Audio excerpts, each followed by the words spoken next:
अब शेष क्या रहा, जो अय प्रत्यय आया था, अय का लुक होने के बाद कंबोज शेष रहता है।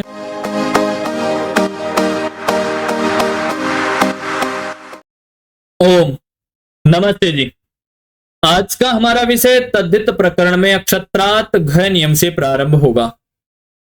इससे पूर्व तद्धित प्रकरण के अनेकों नियमों के बारे में आपके साथ विस्तार से चर्चाएं कर चुके हैं। साथ ही नियमों में प्रयुक्त प्रत्ययों के बारे में, प्रत्ययों को शब्दों में प्रयोग करके आपके सामने प्रस्तुत किया है, अर्थात किन किन शब्दों में कौन कौन से प्रत्यय होते हैं या किन किन प्रत्ययों से कौन कौन से शब्द बनते हैं। आइए अधिक समय न लेते हुए अपने विषय को प्रारंभ करते हैं। विषय क्या है, कहां से प्रारंभ हो रहा है? क्षत्रात् घ नियम से। नियम क्या है? क्षत्रात् घ। नियम क्या कहता है? क्षतत्र प्रातिपदिक शब्द से अपत्य अर्थ में घ प्रत्यय हो। कहां पर? क्षतत्र प्रातिपदिक शब्द से अपत्य अर्थ में कौन सा प्रत्यय हो? घ प्रत्यय हो। और जब घ प्रत्यय होगा तो रूप क्या बनेगा हमारा? क्षतत्रिय, अर्थात क्षतत्र जाति के व्यक्ति की संतान। शब्द क्या है? क्षतत्र। अतः इय से इय प्रत्यय की प्राप्ति हो रही है। इय प्रत्यय को बांध कर अभी अभी जो नियम हमने पढ़ा है क्षत्रात् घ, नियम से घ प्रत्यय हो जाएगा। और जब घ प्रत्यय होगा तो रूप क्या बनेगा? क्षतत्र घ। तो हमने पूर्व में एक नियम पढ़ा था, आय ने जी नी ही य फ ढ ख छ घाम प्रत्ययदिनाम। और यहां पर क्या आ रहा है? घ। तो घ के स्थान पर कर्म से क्या हो जाएगा इस नियम से? ई आदेश। और जब ई आदेश हो जाएगा तो घकार का अकार भी शेष रहता है, वो भी शेष रहेगा। तो रूप क्या बनेगा? क्षतत्र ईय अ। तो एक नियम आता है यचि भम। यचि भम क्या कहता है कि अंत्य आकार की भय संज्ञा हो जाए। और इसके साथ साथ यस्येति च नियम तैयार रहता है कि भाई आप जिसकी भय संज्ञा करोगे मैं उसका लोप कर दूंगा। आपने यदि आदेश दे दिया इसको खत्म करना है, मैं उसको खत्म कर दूंगा। एक दूसरे के सहायक हैं। भय संज्ञक का यहां पर लोप हो जाएगा। तो हमारे पास रूप क्या बना? क्षतत्र ईय, यह हलन था, घ का ए यह में मिल गया। क्षतत्र ईय, त्रय में अ नहीं है। अब तो हमें बनाना क्या था? क्षतत्रिय। तो इनको मिला देंगे और प्रातिपदिक संज्ञा करेंगे कृत तद्धित समासाश्च से, तो क्षतत्रिय हमारा रूप बन जाएगा। और स्वाद उत्पत्ति विभक्ति कार्य करेंगे तो यहां पर विसर्ग आदि भी हो जाएंगे और हमारा रूप सिद्ध हो जाएगा। ठीक इसी प्रकार इसी का जो अगला उदाहरण है क्षातत्री, क्या कहता है? क्षतत्र जाति के व्यक्ति की संतान। अर्थ दोनों का समान है, शब्द भी दोनों ही हैं। यहां पर क्षतत्रिय में तो ईय प्रत्यय को बांध कर कौन सा प्रत्यय हुआ था? घ प्रत्यय। परंतु यहां पर घ प्रत्यय नहीं होगा, अतः ईय से ईय प्रत्यय होगा। और जब ईय प्रत्यय होगा तो हलंत्यम से ईय के यकार की इत्संज्ञा करके तस्य लोप से लोप कर देंगे। अब पूर्व में जिस प्रकार तद्धितेस्व चामादे नियम से आदि अच की वृद्धि की थी शब्द के, जहां पर क्षतत्र था वहां पर क्षातत्र बन गया रूप और ई हमारा शेष है। तो यचि भम से अंत्य आकार की भय संज्ञा भी कर देंगे और यस्येति जैसे लोप करने के पश्चात इनको मिला देंगे तो क्षातत्री बन जाएगा। प्रातिपदिक संज्ञा करके स्वाद उत्पत्ति विभक्ति कार्य कर देंगे तो क्षातत्री रूप हमारा सिद्ध हो जाएगा। ठीक इसी प्रकार जब आगे बढ़ते हैं तो अगला नियम आता है। क्या नियम आता है? रेवत्यादिभ्यस ठक। क्या नियम है? रेवत्यादिभ्यस ठक। नियम क्या कहता है कि रेवती आदि शब्दों से अपत्य अर्थ में ठक प्रत्यय होता है। अब तक कौन सा प्रत्यय हो रहा था? घ प्रत्यय। और इस क्षातत्री में कौन सा आया था? ईय। तो यहां रेवत्यादिभ्य ठक से कौन सा प्रत्यय हो रहा है? ठक प्रत्यय। नियम ही कह रहा है कि रेवती आदि शब्दों से अपत्य अर्थ में कौन सा होगा? ठक प्रत्यय। अब इसी के साथ एक नियम और आ जाता है। क्या नियम आता है? ठस्येक। अब ठस्येक नियम क्या कहता है कि अंग से परे ठकार को इक आदेश हो जाता है। अंग से परे ठकार को क्या हो जाएगा, इक आदेश हो जाएगा। और जब इक आदेश होगा तो रूप क्या बनेगा, रईवती का, अर्थात रेवती की संतान। शब्द क्या है हमारे पास, रेवती। तो रेवती से ठक प्रत्यय कैसे आएगा, तस्यापत्यम से प्राप्त अण प्रत्यय को बांधकर रेवत्यादिभ्य ठक से ठग प्रत्यय आ जाएगा। अब ठक का ककार की हम हलंत्यम से इत संज्ञा कर देंगे और तस्य लोप से लोप कर देंगे। रूप क्या शेष रहा, रेवती ठ। अब ऊपर हमने नियम पढ़ा था ठसेक। ठसेक क्या कहता है कि ठकार के स्थान पर इकार आदेश हो जाए, अर्थात इक आदेश हो जाए और अशेष रह जाएगा केवल ठ के स्थान पर। तो रूप क्या बना, रेवती इक अ, क में हलंत है, क में अ मिल जाएगा तो इक। यचिब हमसे भय संज्ञा कर देंगे अंत्य इकार की रेवती के, और जब अंत्य इकार की भय संज्ञा करेंगे तो रूप क्या बना, और भय संज्ञा का लोप कर देंगे तो रूप क्या बनेगा, रेवत इक। रेवत इक बन जाएगा तो इनको मिला देंगे तो रेवतिक, और कृतद्धित समासास्य से प्रातिपदिक संज्ञा करके स्वादुत्पत्ति विभक्ति कार्य कर देंगे तो रेवतिक हमारा रूप सिद्ध हो जाएगा। ठीक इसी प्रकार जब आगे बढ़ते हैं तो आगे नियम आता है, क्या आता है, आइए पढ़ते हैं इसको भी। जनपद शब्दात क्षतत्रियाद आय। अब ये नियम क्या कह रहा है, नियम कह रहा है कि जनपद वाचक शब्द से यदि वह क्षत्रिय का भी वाचक हो तो अपत्य अर्थ में अय प्रत्यय होता है। कौन सा प्रत्यय होता है, अय प्रत्यय होता है। अब उदाहरण क्या बनेगा, पांचालय। उदाहरण क्या बनेगा, पांचालय, यही है ना जी। तो इसी प्रकार इसी कड़ी में एक वार्तिक भी आता है।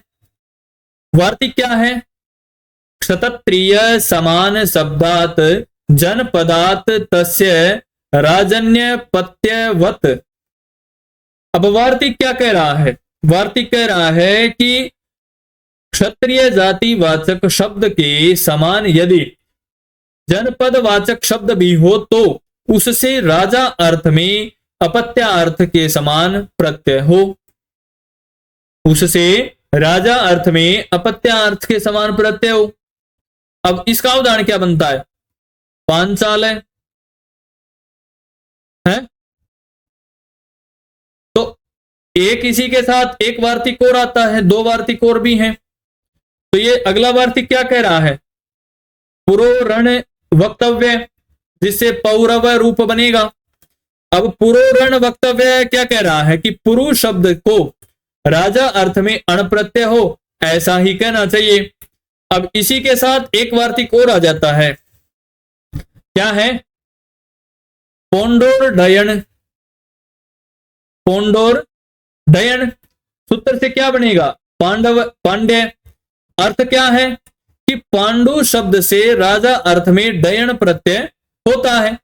अब पांडु शब्द से राजा अर्थ में डयन प्रत्यय होगा तो रूप क्या बनाएगा, पांडे।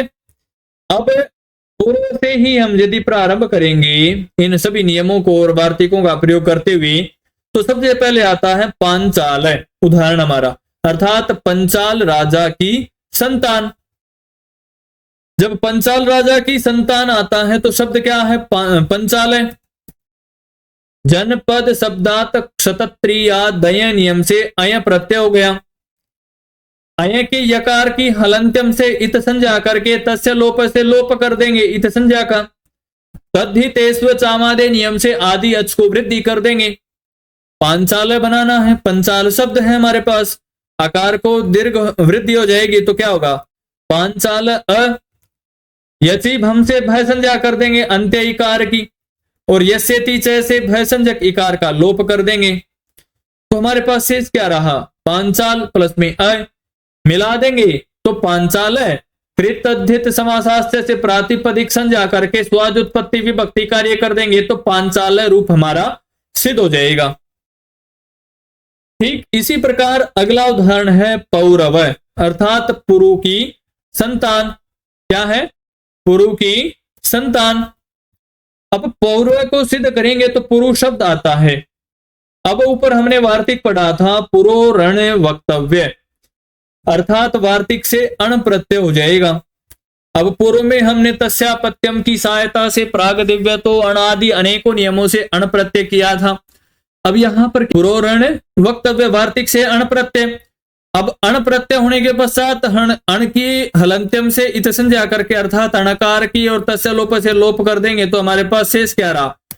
पुरु अ, और पुरु अ का हम पुरु के समान ही तद्धितेष्व चामादे नियम से आदि अच को वृद्धि कर देंगे तो पुरु के स्थान पर पौरु अ, पौरु अ। उसके पश्चात जब आगे बढ़ते हैं तो पूर्व में एक नियम पढ़ा था और गुण। और गुण क्या कहता है कि अंत ऊ के स्थान पर अर्थात ऊ को गुण हो जाएगा अंत में जो है, तो पौरु है तो पौरो है, और ओ के बाद अ आ रहा है तो एचो अयवा यावा से अवादेश की प्राप्ति हो रही है, तो अवादेश हो जाएगा ओ के स्थान पर। तो पौरव प्लस में अ इनको मिला देंगे तो पौरव कृत तद्धित समासास्त्र से प्रातिपदिक संज्ञा करके स्वाद उत्पत्ति विभक्ति कार्य कर देंगे तो पौरव रूप हमारा सिद्ध हो जाएगा। ठीक इसी प्रकार अगला उदाहरण आता है क्या? पांड्य, अर्थात पांडु की संतान। अब पांडु कौन था? आपने प्रसंग सुना होगा। पांडु की संतान कितनी थी? कमेंट करके जरूर बताएं। अब शब्द क्या है? पांडु। पांडु का डयन प्रत्यय हो जाएगा किस नियम से या किस वार्तिक से? यह आएगा पांडोर डयन वार्तिक से। और जब वार्तिक से डयन प्रत्यय होगा तो डयन का हमारे पास शेष क्या रहेगा? केवल यह। टूटू से तो डकार की इत संज्ञा हो जाएगी है, और हलंत्यम से अणकार की संज्ञा हो जाएगी, और डकार और अणकार का हम तस्य लोप से लोप कर देंगे क्योंकि इनकी इत संज्ञा हो चुकी है। और इत संज्ञा का फल स्वरूप क्या है? तस्य लोप, अर्थात लोप। लोप हो जाएगा तो हमारे पास क्या शेष रहेगा? पांडु यह तद्धितेष्व चामादे से आदि अच को वृद्धि। अब पूर्व में ही वृद्धि है पांडु यह। अब एक नियम पढ़ा था हमने पूर्व में टे है, सूत्र क्या कहता है? नियम क्या कहता है? टी संज्ञक उकार का लोप हो जाए। अब अंत में पांडु में ऊ है तो ऊ का टी संज्ञा कर देंगे और टी संज्ञक उकार का यहां पर टे नियम से लोप हो जाएगा। लोप हो जाएगा तो यस्येति च नियम से भय संज्ञक, ये यहां पर ये गलती से आया हुआ है, इसको हम हटा देते हैं। टे से टी भाग का लोप होने के पश्चात हमारे पास रूप क्या बना? इनको मिला देंगे तो पांडे। फिर तद्धित समासास्त्र से प्रातिपदिक संज्ञा करके स्वाद उत्पत्ति विभक्ति कार्य कर देंगे तो पांड्य रूप हमारा सिद्ध हो जाता है। ठीक इसी प्रकार जब आगे बढ़ते हैं तो अगला नियम आता है। क्या नियम आता है? ये एक मिनट थोड़ा सा समय रखें। आगे नियम आता है कुरुनादिभ्यो अणय। कुरुनादिभ्यो अणय नियम क्या कह रहा है कि कुरु और नकार आदि जनपद और क्षत्रियों के वाचक शब्दों से अपत्य अर्थ में नय प्रत्यय होता है। और जब नय प्रत्यय होगा तो रूप क्या बनेगा? कौरव्य, नैषेध्य, नैषध्य। कौरव्य अर्थात कुरु की संतान। अब शब्द क्या हमारे पास? कुरु। कुरु शब्द से कौन सा प्रत्यय होगा? नय। किस नियम से? कुरुनादिभ्यो नय से। अब नय प्रत्यय हमने पूर्व में भी पढ़ा था, एक नियम आया था द्वितीय द्वितीया द्वितीय पत्योत्तर पदान्य, उससे भी नया प्रत्यय हुआ था। उदाहरण क्या बना था? दैत्य, यही बना था ना। तो यहां पर क्या है? कुरु और नकार आदि जनपद और क्षत्रियों के वाचक शब्दों से अपत्य अर्थ में नया प्रत्यय होगा। यहां अर्थ क्या है? भिन्न है ना वहां से जी। तो कुरुनादिभ्यो नय से नया प्रत्यय हो जाएगा। नय का भी यहां पर यह ही शेष रहेगा। टू से अर्थात च वर्ग और ट वर्ग में प्रयुक्त शब्दों की इत संज्ञा हो जाएगी। शब्दों को कह रहा हूं, अक्षरों की। तो जब इत संज्ञा हो जाएगी तो क्या रूप बनेगा? कुरु प्लस ये, तस्य लोप से लोप करने के पश्चात एक नियम जो हमने पूर्व में पढ़ा था, तद्धि तेस्व चामादे नियम से आदि अच की वृद्धि हो जाएगी। अब कु है, कु में उ है तो कु को उ को वृद्धि होगी तो क्या होगा? कौ। तो कौरु प्लस में यह बनने के पश्चात और गुण नियम आता है, उ को गुण हो जाता है, गुण होगा तो कौरो यह। अब एचो अयवायाव से अवादेश की प्राप्ति हो रही है, ओ को अवादेश कर देंगे तो कौरव प्लस में यह मिला देंगे तो कौरव्य। फिर तद्धित समासास्त्र से प्रातिपदिक संज्ञा करके स्वाद उत्पत्ति विभक्ति कार्य कर देंगे तो विसर्गादि भी हो जाएंगे और कौरव्य रूप हमारा सिद्ध हो जाएगा। ठीक इसी प्रकार अगला उदाहरण आता है नैषध्य। नियम क्या कहता, अर्थ क्या है? निषद की संतान। शब्द क्या है? निषद। अब निषद में नया प्रत्यय किससे हो रहा है? कुरुनादिभ्यो नय से। बिल्कुल ठीक कौरव्य के समान ही नैषध्य रूप बनेगा। नैषध्य में नया प्रत्यय हो गया, नय की णकार की हम चूटू से इत संज्ञा करके तस्य लोप से लोप कर देंगे। अब नी को वृद्धि कर देंगे तद्धितेस्व चामादे नियम से, और वृद्धि करने के पश्चात नैषध है यह बनने के पश्चात यची बम से अंत्य आकार की भय संज्ञा कर देंगे, धकार में जो आकार है, और यस्येति से भय संज्ञक आकार का लोप कर देंगे और मिला देंगे तो नैषध्य कृत अद्धित समासास्त्र से प्रातिपदिक संज्ञा करके स्वाद उत्पत्ति विभक्ति कार्य कर देंगे तो नैषध्य रूप हमारा सिद्ध हो जाता है। समझ में आ गया ना आपको? जी बहुत अच्छे। ठीक इसी प्रकार जब आगे बढ़ते हैं तो अगला नियम आता है क्या? ते तद्राजः। नियम क्या कहता है कि पूर्वोक्त अय आदि प्रत्यय तद्राज संज्ञक होते हैं। पूर्वोक्त अर्थात पूर्व में आए हुए अय आदि प्रत्यय तद्राज संज्ञक होते हैं। ठीक इसी के साथ साथ एक नियम और आ जाता है, तद्राजस्य बहुसु तेनैव अस्त्रियाम। नियम क्या कहता है कि बहुत्व की विवक्षा में, किसकी विवक्षा में? बहुत्व की विवक्षा में तद्राज संज्ञक प्रत्यय का लोप हो। यदि बहुत्व तद्राज प्रत्यय के अर्थ का ही हो परंतु स्त्रीलिंग में न हो, बहुत्व तद्राज प्रत्यय के अर्थ का ही हो, ठीक है, उसी का लोप होगा परंतु स्त्रीलिंग की विवक्षा में नहीं होगा। अब उदाहरण क्या हमारे पास? उदाहरण हमारे पास क्या है? इक्ष्वाक्व। इक्ष्वाक्व अर्थात इक्ष्वाकुओं की संतानें, बहुवचन है बहुत्व की विवक्षा में। अब इक्ष्वाकु शब्द है, जनपद शब्दात क्षत्रियादय नियम से अय प्रत्यय हो गया। अब अय प्रत्यय हो गया तो इक्ष्वाकु अय। अब अभी अभी पूर्व में नियम पढ़ा था हमने, ते तद्राजा सूत्र से अय प्रत्यय की तद्राज संज्ञा हो गई, और तद्राज संज्ञा हो गई तो हलंत्यम से यकार की इत संज्ञा कर दी और तस्य लोप से लोप कर दिया। तो हमारे पास क्या शेष रहा? इक्ष्वाकु अ, और तद्धितेस्व चामादे नियम से आदि अच को वृद्धि कर देंगे तो ऐक्ष्वाकु अ, और गुण से उकार को गुण कर देंगे तो इक्ष्वाकु अ, कु को हो गया ऐक्ष्वाको अ। ए तो अयवायाव से ओ को अवादेश की प्राप्ति हो रही है, अवादेश कर देंगे जैसे पूर्व में किया था। तो ऐक्ष्वाकव अ, इनको मिलाकर कृत तद्धित समासास्त्र से प्रातिपदिक संज्ञा करेंगे और स्वाद उत्पत्ति विभक्ति कार्य आदि करेंगे तो हमारे पास रूप क्या शेष रहेगा? ऐक्ष्वाकव। और स्वाद उत्पत्ति विभक्ति कार्य में कौन कौन से नियम आते हैं? सर्वप्रथम जो प्रमुख नियम है स्वौ जस सम औट षष्टाभ्याम बिस गेभ्याम व्यस गसेभ्याम व्यस गस ओस आम गी ओ सुप। नियम से बहुवचन की विवक्षा में यहां पर जस प्रत्यय आ गया प्रथमा में ही, ऐक्ष्वाकव जस है। अब पूर्व में हमने नियम पढ़ा था, अभी अभी क्या नियम पढ़ा था? तद्राजस्य बहुषु तेनैव स्त्रियाम।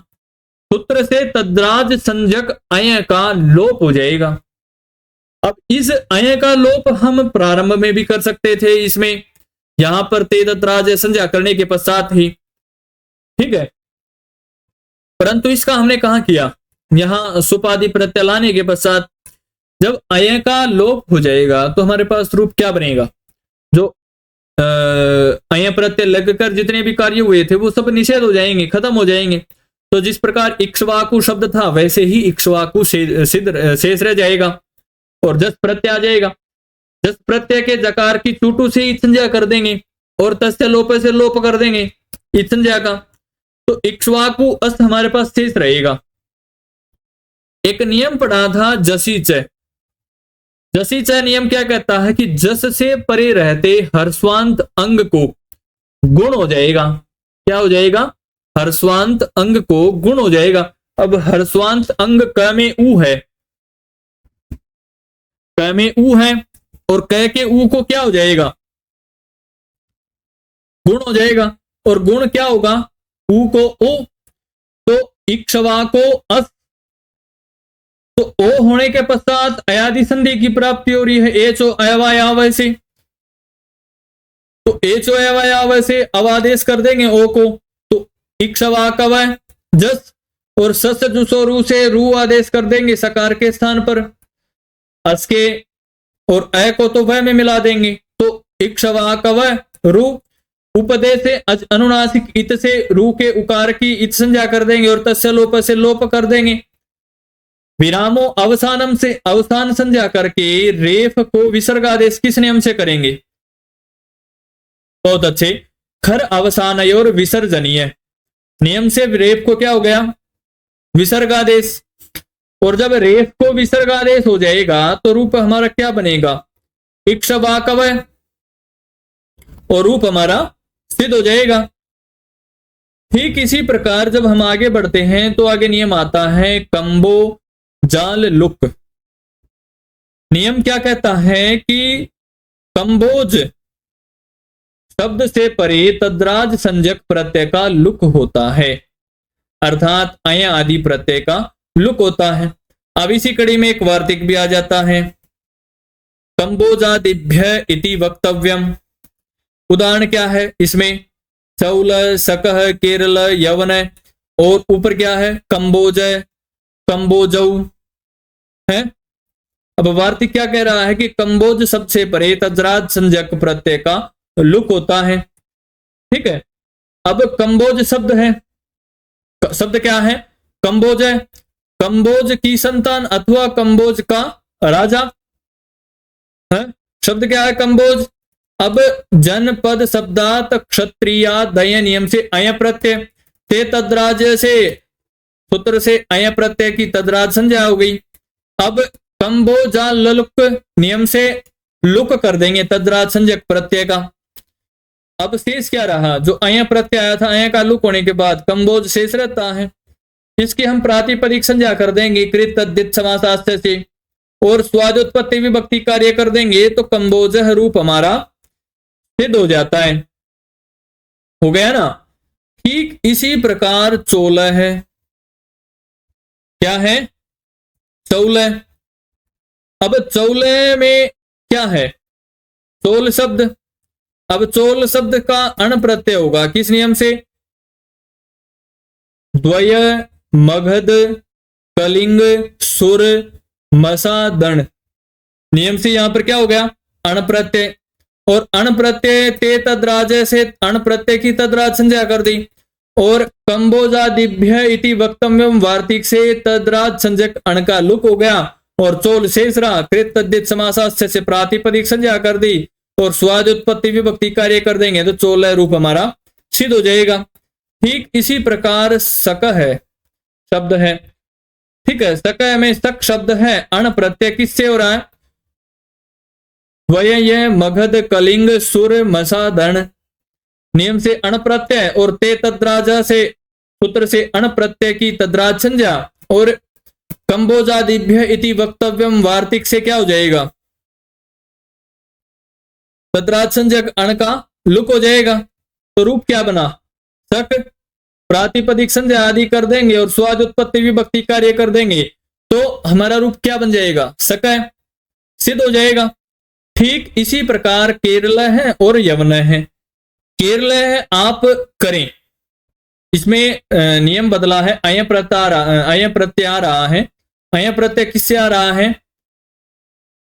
जनपद शब्दात क्षत्रियादय से, ते तद्राज से तद्राज संज्ञा कर दी और कंबोजादिभ्य इति वक्तव्यम से तद्राज संज्ञक अय का लुक कर दिया और केरल शेष रहता है। प्रातिपदिक संज्ञा करके स्वाद उत्पत्ति विभक्ति कार्य कर दें तो केरल हमारा रूप सिद्ध हो जाता है। केरल राज्य का तो नाम सुना ना आपने जी, तो उसमें कौन सा प्रत्यय होता है? अय प्रत्यय होता है। किस नियम से होता है? जनपद शब्दात क्षत्रियादय, ठीक है। और अय का लुक किससे होता है? कंबोजादिभ्य वक्तव्यम वार्तिक से। अब अगला नियम आता है, अगला उदाहरण आता है यवनय। अब यवनय में क्या है?